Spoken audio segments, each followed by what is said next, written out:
एक बाप की कोठड़ी और एक बेटे की आवाज।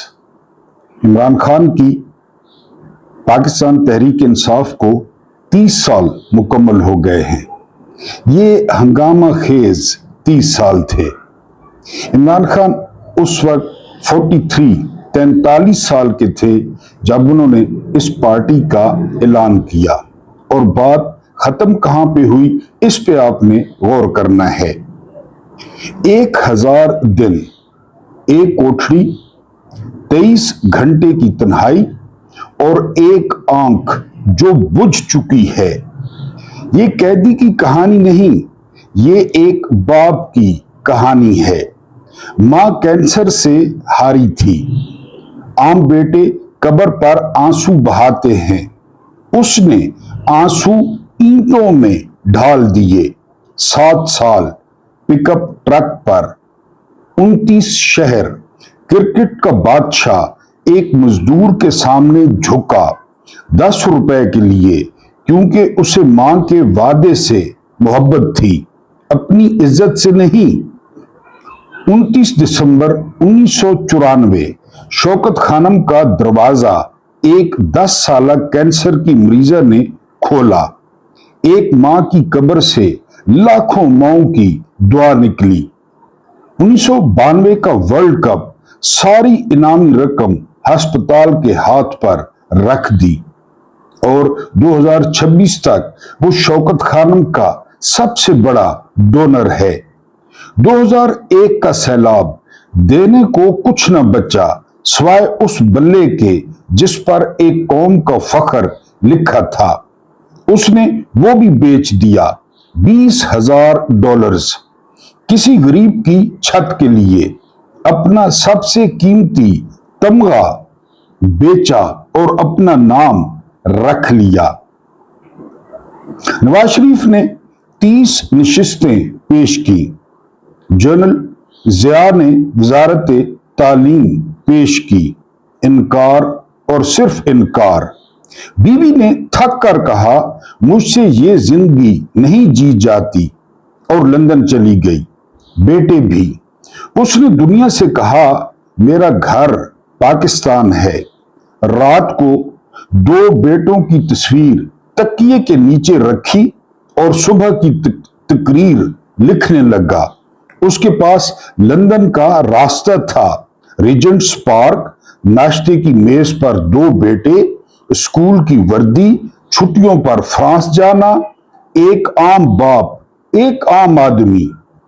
उसने धूल चुनी, उसने गोलियां चुनी, उसने लोगों के ताने चुने, और बिलाखिर एक लोहे का दरवाजा चुना, क्योंकि एक चीज उसके दिल में बच्चों से भी बड़ी थी, पाकिस्तान।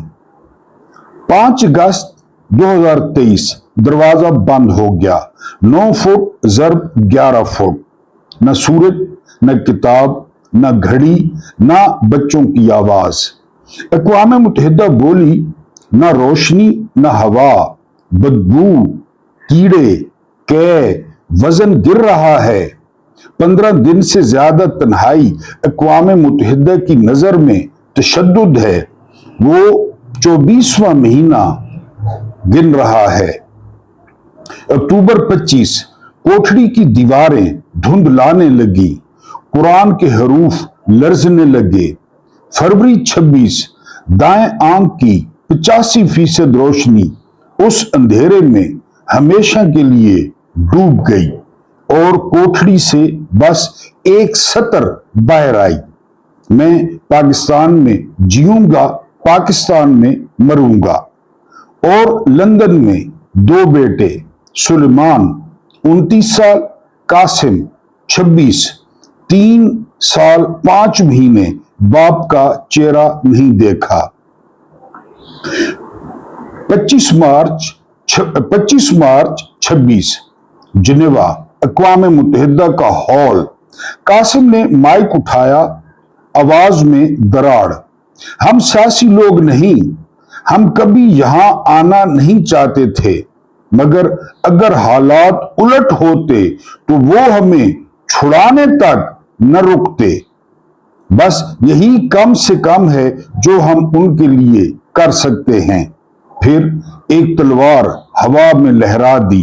एक कैदी के बच्चों को उनके बाप से मिलने से रोकना इज्तिमाई सजा है। और आखिर में वो जुमला जो तारीख में रहेगा, मेरे वालिद तकलीफ में हैं मगर वो अपनी तकलीफ पर बात नहीं करते।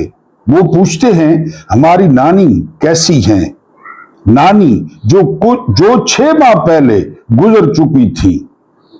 जरा ठहरें, एक बाप 1000 दिन की तन्हाई, एक आंख बुझी, चंद मिनट की फोन कॉल। उसने अपनी भूख का जिक्र न किया, अपने जख्मों का जिक्र न किया, अपनी बीनाई का जिक्र न किया। बस पूछा बेटा तुम्हारी नानी की तबीयत कैसी है। बेटे के पास जवाब नहीं था। 17 अप्रैल ITV न्यूज, सुलेमान की बारी। हम पहले रिहाई मांगते थे, फिर मुंसिफाना मुकदमा, अब बस ये कि उन्हें बुनियादी इंसानी हुकूक मिल जाएं। एक लफ्ज जो एक बेटा अपने बाप के लिए कभी नहीं कहना चाहता, वो लफ्ज उसने दुनिया के कैमरों के सामने कह दिया, और वो था हम बेबस हैं। अप्रैल की वो रातें, अमेरिका और ईरान, इस्लामाबाद में PTI का एहतजाज तैयार, दुनिया की नजरें पाकिस्तान पर। ये वो लम्हा था जब एक कैदी अपनी कैद करने वालों को आलमी सतह पर रुस्वा कर सकता था। एक इशारा और सड़कों पर तूफान। उस अंधेरी कोठरी से जहां एक आंख बुझ चुकी थी, पैगाम बाहर आया, एहतजाज मुलतवी कर दो, मुल्क की बदनामी ना हो। मैं अपने ही वतन में अपने ही लोगों का खून नहीं चाहता। बिनाई छिन गई। वतन से मोहब्बत आज भी वही है जो 92 की रात थी। अब कोई बताए, एक शख्स जिसने मां के लिए अस्पताल बनाया, कौम के लिए अपना निशान बेचा, वतन के लिए जेल चुनी, असूलों के लिए बिनाई दी और अपने कातलों के लिए भी पाकिस्तान की इज्जत गवारा की, आप उसे क्या नाम देंगे? लफ्ज मुझसे नहीं बनेगा। आप खुद सोचिए। आज अड्याले की कोठरी में एक बाप बैठा है, जुबान पर बस एक जुमला, और वो जुमला है मैं झुकूंगा नहीं।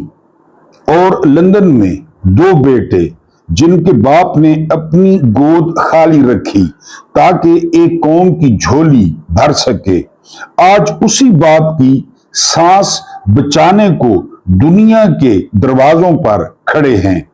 पाकिस्तान, ये बाप तुम्हारा कर्जदार नहीं, तुम उस बाप के कर्जदार हो। वो पाकिस्तान का कर्जदार नहीं है। उसने बहुत कुछ दिया पाकिस्तान को, और जिस दिन ये बेटा कोठरी से निकलेगा, तुम्हारी पहचान इस बात से नहीं होगी कि तुम उसके साथ कहां खड़े थे, बल्कि इस बात से कि उसकी तन्हाई की उन तारीक रातों में तुम कहां थे। बिस्मिल्लाहिर्रहमानिर्रहीम। मेरा नाम महमूद नियादी है। अस्सलाम वालेकुम वरहमतुल्लाहि वबरकातुहू। आप लोग जानते होंगे कि आज 25 अप्रैल 2026 की तारीख है और दिन है हफ्ते का। मुझे अच्छी तरह याद है सन 2000 जब इमरान खान हमारे गांव में इलेक्शन लड़ने आए थे, और उनकी जिंदगी का वो पहला इलेक्शन था। वो मुख्तलिफ जगहों से इलेक्शन लड़ रहे थे, लेकिन हर तरफ से वो हार गए। लेकिन मियां वाली ने उनका मान रखा, और उन्होंने दिहाइयों से जो इजारादारी थी, रोखड़ियों की, शादी खैलों की, खानों की, मलकों की, उसको तहव बाला कर दिया, और इमरान खान मियां वाली से इलेक्शन जीत गए। वो PTI की पूरी मुल्क में एक सीट थी। इमरान खान जब भी बात करते, इमरान खान बात करते करप्शन पे। जितनी भी उन्होंने कैंपेन चलाई मियां वाली में, वो करप्शन, बल्कि लोग तंग आ गए कि इस इमरान खान एक ही बात करते हैं और वो बात करते हैं करप्शन की। बाद में वक्त ने साबित किया कि पाकिस्तान को खोखला किस चीज ने किया है, पाकिस्तान को यहां तक किस चीज ने पहुंचाया है। मैं आपको एक सिंपल सी मिसाल दूंगा। अभी कल की खबर है कि ईरान की पूरी फौज अर्तिश उसने ऐलान किया है कि जब तक बाकायदा जंग बंद नहीं हो जाती, जब तक कोई तस्फिया नहीं हो जाता, उस वक्त तक फौज ईरान के सरकारी खजाने से तनख्वाह नहीं लेगी। वो भी फौज है, लेकिन उसकी जो जरूरियात हैं वो महदूद हैं, उनकी जो जिंदगी की मसरूफियात हैं वो महदूद हैं, उनका जो स्टेटस है वो महदूद है। लेकिन यहां पे तनख्वाहें डबल की जाती हैं। सिपाहियों की बात होती तो खैर थी, लेकिन ऊपर तक ये देखे बगैर कि कौम का क्या हाल है, कौम कैसे पाल रही है और किस तरह पाल रही है और किस लिए पाल रही है। क्योंकि 78 सालों में इतनी बड़ी फौज ने, एटमी फौज ने किसी एक बात पे स्टैंड नहीं लिया कि वो एक बात पे स्टैंड ले ले। अमेरिका के सामने, इजराइल के सामने, इंडिया के सामने हमने जहाज गिरा दिए, राफेल ठीक हो गया, पानी बंद हो गया, खुलवाए ना पानी। किसने मना किया है? पूरी कौम पीछे खड़ी होगी, खुलवाए पानी। 60,000 बच्चा जिबा कर दिया इजराइल ने, कोई धमकी।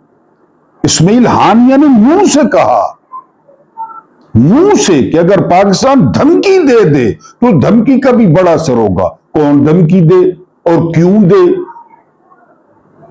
इस्माइल हानिया ने मुंह से कहा था। किसी एक बात पे स्टैंड इमरान ने स्टैंड लिया था ना?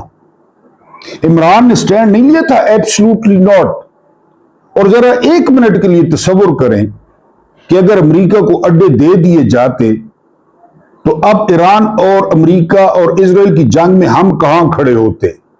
अगर यहां पे कोई एक अड्डा होता, सऊदियों को देखें, कतर को देखें, यूएई को देखें, हम कहां पे खड़े होते? ये विजन होता है लीडर का। उसने एब्सोल्युटली नॉट कहा, बजाय अपने प्राइम मिनिस्टर के साथ खड़े होने के, ये उनके साथ मिल गए, ये डोनाल्ड डू के साथ मिल गए, ये उसके खत पे उल्टे लेट गए कि जी निकाले इसको, निकाल दिया। फायदा ये फलाना कोर कमांडर, ये फलाना कोर कमांडर, ये टंडेटी, ये टेंशन, कोई फायदा इसका? मुल्क को कोई फायदा? अगर हम ना होते तो तुम लोग शाम, लीबिया, अफगानिस्तान बन जाते तो बन चुके हैं। कोई शक है आपको? कल परसों चागी में क्या हुआ है? ठीक है, आप सुलह करा रहे हैं, अच्छी बात है। चागी में क्या हुआ कल परसों? सोने की कान में कौन जा सरमायाकारी करेगा? अफगानिस्तान सस्ता पेट्रोल बेच रहा है पाकिस्तान से, सस्ता। बांग्लादेश सस्ता बेच रहा है, भारत सस्ता बेच रहा है। अब एक आपको कहानी सुनाई इमरान की, आपके सामने, कोई छुपी हुई बात है, आपके सामने है। बदतरीन लोग और मुखालिफ करप्शन नहीं साबित कर सके इसने करप्शन की है, इसने किसी रिश्तेदारों को ओहदा दिया है।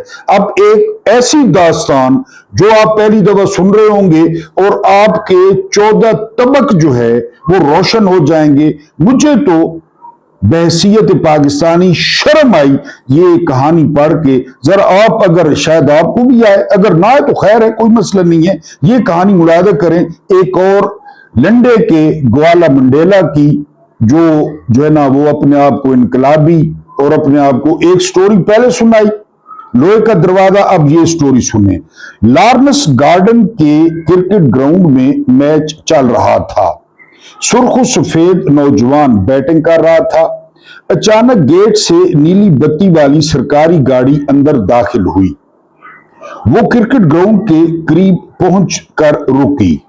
उसमें से नौजवान असिस्टेंट कमिश्नर एसी उतरा और सीधा टीम के कप्तान के पास गया और उससे कुछ पूछा। कप्तान ने बैटिंग करते नौजवान की तरफ इशारा कर दिया। असिस्टेंट कमिश्नर नौजवान की तरफ आया, इशारे से बॉलिंग कराने वाले खिलाड़ी को रोका, बैटिंग करते नौजवान के कान में कुछ कहा, उसे साथ लिया, सरकारी गाड़ी में बिठाया और लेकर चला गया। मैच खेलते खिलाड़ी हैरत से ये मंजर देखते रहे। असिस्टेंट कमिश्नर बैट्समैन को डिप्टी कमिश्नर के पास ले गया। डिप्टी कमिश्नर का बहुत बड़ा दफ्तर था। दरवाजे पर दरबान और दर्जनों साइल खड़े थे। डीसी के दबदबे ने खिलाड़ी की परेशानी में इजाफा कर दिया और वो पसीना पसीना हो गया, खौफ से, डर से, और उसके माथे पर पसीना आ गया। डीसी ने एसी को जाने का इशारा किया और नौजवान खिलाड़ी से पूछा, क्या आप गवर्नर साहब को जानते हैं? नौजवान ने फौरन इनकार में सर हिला दिया। डीसी ने पूछा, आपने कोई खिलाफे कानून हरकत तो नहीं की? नौजवान ने परेशानी के आलम में जवाब दिया, हरगिज नहीं जी, मैं सिर्फ फैक्ट्री, घर और ग्राउंड जाता हूं। डीसी ने लंबी सी की और उसे बताया, आपको गवर्नर साहब ने तलब किया है। नौजवान ने अपनी स्पोर्ट्स किट की तरफ देखा और घबरा कर कहा, सर अगर आप इजाजत दें तो मैं कपड़े बदल लूं, मेरे कपड़े गाड़ी में पड़े हैं, मुझे 5 मिनट लगेंगे। डीसी ने इनकार में सर हिला दिया। उसका कहना था, हमारे पास वक्त नहीं है, गवर्नर ने आपको फौरी तौर पर जैसे हैं जहां हैं की शक्ल में बुलाया है। नौजवान मजीद परेशान हो गया। बहरहाल किस्सा मुख्तसर, डीसी ने नौजवान खिलाड़ी को बैट समेत किट में अपनी गाड़ी में बिठाया और सीधा गवर्नर हाउस पहुंच गया। गवर्नर साहब उस वक्त लॉन में चहलकदमी कर रहे थे। उन्होंने नौजवान को देखकर कहका लगाया और कहा, डीसी साहब आप इसे किट में ही उठा कर ले आए। डिप्टी कमिश्नर ने अदब से अर्ज किया, सर आपने फरमाया था जहां है जैसा है फौरन ले आओ। ये हमें क्रिकेट खेलते हुए मिला और हम उसे इसी सूरत में, इसी हालत में ले आए। गवर्नर साहब ने फिर कहकर लगाया और दोनों को वॉक में शरीक कर लिया। गवर्नर साहब ने चहलकदमी करते हुए नौजवान से पूछा, आप बैटिंग करते हैं या बॉलिंग? नौजवान ने जवाब दिया, मैं बैट्समैन हूं। अगला सवाल था, आप किस लेवल तक खेलते हैं? जवाब था, जिम्बाब्वे के साथ इंटरनेशनल लेवल तक। अगला सवाल था, कितना स्कोर किया था? नौजवान ने हल्की आवाज में जवाब दिया, सर अंपायर ने गलत आउट दे दिया था। गवर्नर साहब ने पूछा, लेकिन आपका स्कोर कितना था? नौजवान ने जवाब दिया, सर अंपायर बेईमान निकला। गवर्नर ने तीसरी बार पूछा, मैं स्कोर पूछ रहा हूं। नौजवान खामोश रहा। डीसी ने फौरन जवाब दिया, सर इसका मतलब है ये 0 पर आउट हो गए थे। गवर्नर ने कहकर लगाया और पूछा, अब आप क्रिकेट खेलने के अलावा क्या करते हैं? नौजवान ने जवाब दिया, मैं फैक्ट्री के अकाउंट्स देखता हूं। गवर्नर ने मुस्कुरा कर कहा, गोया आपको फाइनेंस की समझ बूझ है। गवर्नर ने उसके बाद डीसी की तरफ मुड़ते हुए कहा, डीसी साहब आप अपने पास नोट करें, हम इन्हें वजीर खजाना लगा रहे हैं, खजाना का महकमा दे रहे हैं पंजाब का। ये आज से पंजाब के वजीर खजाना हैं। डीसी का हाथ कांप गया। क्यों? क्योंकि घंटा भर कबल गवर्नर साहब ने फोन पर डीसी से पूछा था, आप मॉडल टाउन के एडमिनिस्ट्रेटर हैं? आप जानते होंगे कि मॉडल टाउन के शुरू में 7 कश्मीरी भाइयों के इकट्ठे घर हैं। उनमें से एक घर में मियां शरीफ रहते हैं जी, उसके बड़े बेटे का नाम नवाज है। आप उसे फौरन मेरे पास ले आए। डीसी ने पूछा, सर क्या उसे गिरफ्तार करके लाना है? गवर्नर ने जवाब दिया था, नहीं नहीं, गिरफ्तार नहीं करना, बस जहां है जैसा है उठा कर ले आए। डीसी ने गवर्नर का यह ऑर्डर एसी को पास कर दिया। वो फौरन मॉडल टाउन गया और मियां शरीफ साहब के घर से मोहम्मद नवाज के बारे में पूछा। पता चला वो इस वक्त लॉरेंस गार्डन में क्रिकेट खेल रहे हैं।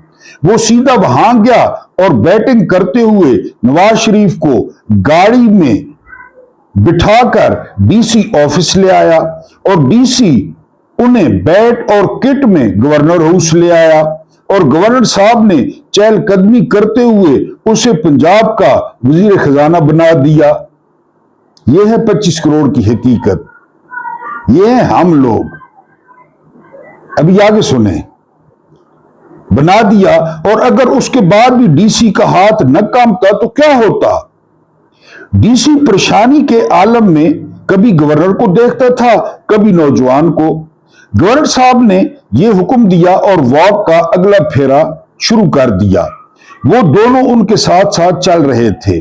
दूसरे फेरे में गवर्नर साहब ने डीसी से पूछा, आप लाहौर के डीसी हैं, आपकी गाड़ी का नंबर LR1 होना चाहिए, आपने अब तक यह नंबर क्यों नहीं लिया? डीसी ने आहिस्ते से जवाब दिया, सर जरूरत ही नहीं पड़ी। गवर्नर साहब ने हंसकर कहा, जरूरत होनी चाहिए थी।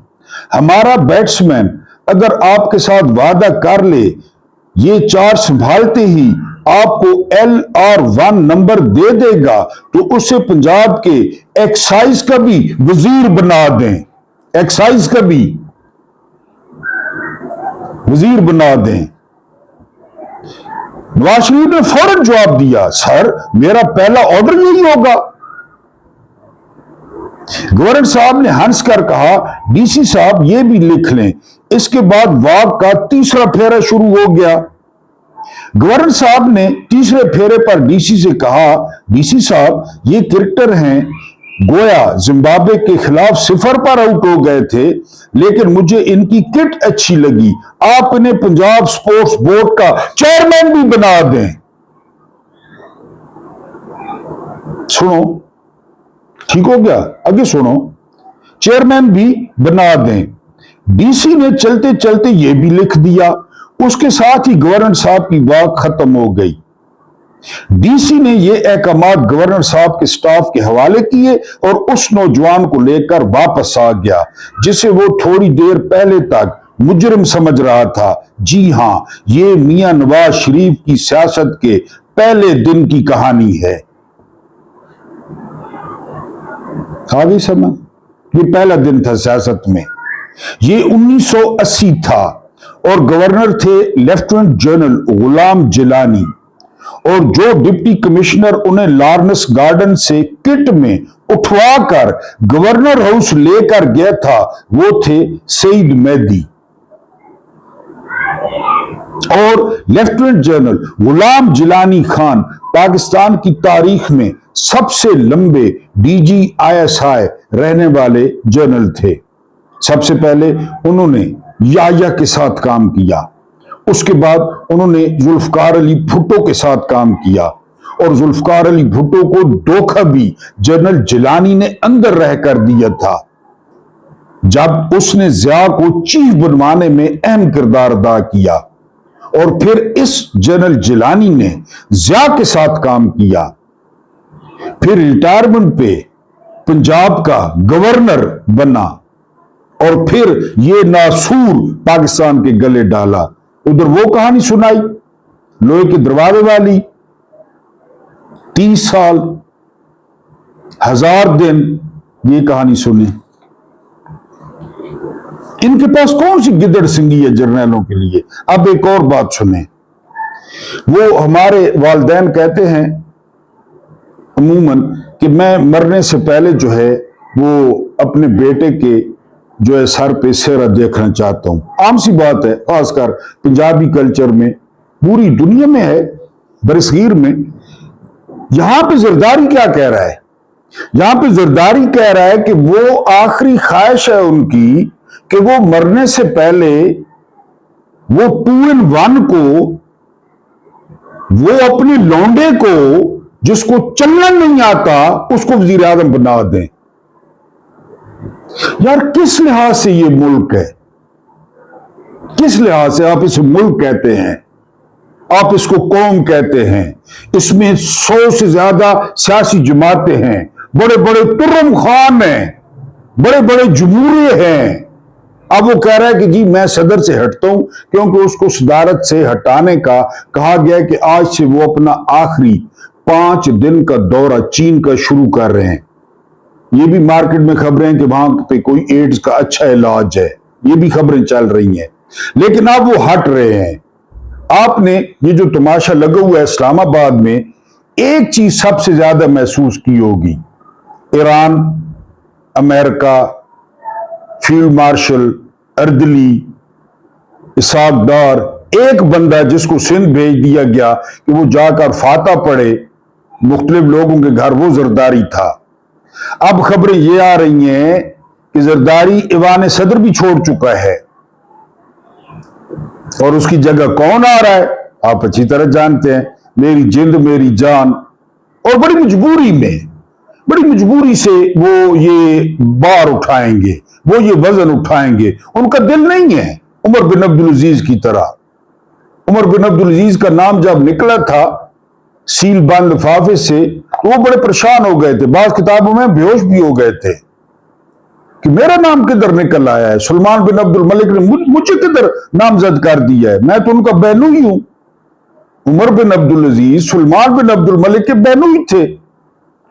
रिवाज था बेटे का या रिवाज था भाई का, वो आउट ऑफ सिलेबस आ गए और फिर उन्होंने आउट ऑफ सिलेबस बनु उमैया को नथ भी डाल दी 2.5 साल के लिए। और 2.5 साल के बाद बनु उमैया ने आदत से मजबूर होकर उमर बिन अब्दुल अजीज को जहर दिलवा दिया। अब जनरल आसिम मुनीर मेरी जिंद मेरी जान वो बिल्कुल सदर नहीं बनना चाहते, लेकिन अब जरदारी की बीमारी आड़े आ रही है। और यह भी कहा जा रहा है कि उस टॉक्स में इसको सामने नहीं लाया गया, इसकी बात नहीं करवाई गई कि ये शर्मिंदा न कर दे, कोई ऐसी खच ना मार दे। वो तकरीर तो आपको याद होगी जो दिन तकरीर की थी, फौजी भी बैठे थे, क्योंकि फौजियों की पसंद ये है, फौजियों की पसंद इमरान खान नहीं है, बिल्कुल नहीं है, यानी यसर वाले लोग पसंद है।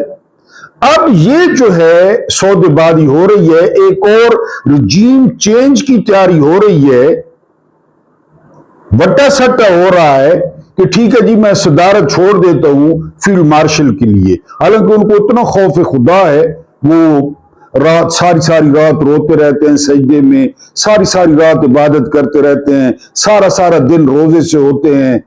वो इक़्तिदार बिल्कुल नहीं चाहते, वो इक़्तिदार से दूर भागते हैं। ये सारी बातें अपनी जगह, लेकिन सौदा ये हो रहा है कि जरदारी ईवान सदर खाली कर देगा, लेकिन खाली इस शर्त पे करेगा कि वो जो इसका लौंडा है और इसकी जो आखिरी ख्वाहिश है उसको वजीर आजम बनाया जाए, वजीर आजम। जबकि दूसरी तरफ की साइड कहती है कि मुल्क में अपोजिशन नहीं है। इस तरह करते हैं, इसको पहले वजीर खारजा बनवाया, इंटर्नशिप इसने की, अब आप लोग चले जाएं अपोजिशन में, उधर से एक ऑफर है, आप चले जाएं अपोजिशन में, इसको बनवा दें अपोजिशन लीडर। जिस तरह वो राजा रियाज याद होगा, नूर आलम याद होगा, इमरान के दौर में खुद इन्होंने बनाई थी कि इसको अपोजिशन लीडर बनवा दें, यानी और इसकी सीवी जो है हैवी हो जाएगी। पहले वजीर साबिक वजीर खारजा, MNA, फिर अपोजिशन लीडर, तो मजीद ये यानी दूसरी तरफ का मौकिफ है कि इसको अपोजिशन लीडर बना दें। ये फिरौन की मम्मी कहती है कि नहीं जी मेरी आखिरी ख्वाहिश है कि ये जो है वो वजीर आजम बने। ये बटा सटा इसकी जो है वो तैयारी हो रही है इस्लामाबाद में, और इतने रजील और लानती लोगों से वास्ता पड़ा है। ईरान में लोग शहीद हो रहे हैं, अरबों का बेड़ा गर्क हो गया है, पाकिस्तानियों की नौकरियां खतरे में हैं, ये इसको सियासी पॉइंट स्कोरिंग के लिए इस्तेमाल कर रहे हैं, सियासी पॉइंट स्कोरिंग। हमें दुनिया हलाली तस्लीम करे, हलाली। पाकिस्तान में तो उन्होंने जो किया, जो कर रहे हैं वो आपके सामने। यानी आप कोटद्दू चले जाएं और उससे कहें कि आप परेशान ना हो, मुज़ाकरात हो रहे हैं, तो वो तो आपको सराय की में गालन देगा। जिस तरह वो एक बंदे का वीडियो वायरल है कि ड्रामा आ रहा है, पाकिस्तान में ड्रामा आ रहा है, पता नहीं कब ड्रामा आ रहा है। वो ड्राइवर बेचारा कह रहा है कि ड्रामा आ रहा है। क्या पता हम लोगों को ड्रम का, सैयद इराकची का, लेकिन ये उसको सियासी पॉइंट स्कोरिंग के लिए इस्तेमाल कर रहे हैं और ट्रैक्टर चला रहे हैं। 400 पे पेट्रोल पहुंचा दिया, 400 पे। और ये टाउट्स कहते हैं कि जी आप खुश हो, सफारतकारी। हम क्या करें सफारतकारी को,